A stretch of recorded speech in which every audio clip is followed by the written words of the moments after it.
Good morning, good afternoon, good evening mga kapangyaw. Andito na naman ako sa aking pagluluto na hindi pang masa. Pero kahit hindi pang masa ito guys, favorite naman ito ng lahat.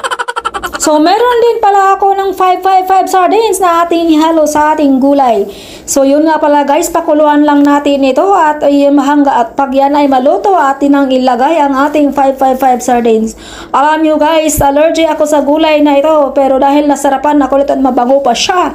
Hala, bira, kain pa rin tayo niyan. Basta paminsan-minsan lang, hayaan natin tiisin ang kate ng ating katawan. So dahil ito na nga, hinalo na natin ang ating sardinas. Ayan, saglit lang yan dahil luto na naman yan ang ating gulay. At ang sardinas ay hindi na kailangang patagalin dahil baka malata na yan.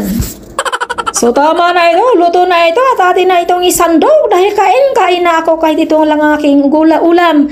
Simpleng ulam pero hindi ko ito pwedeng ipagpalit sa litson dahil para sa akin napaka-healthy nito at ayan na nga, wala rin naman akong choice kundi kainin ito dahil wala naman akong pwedeng kainin.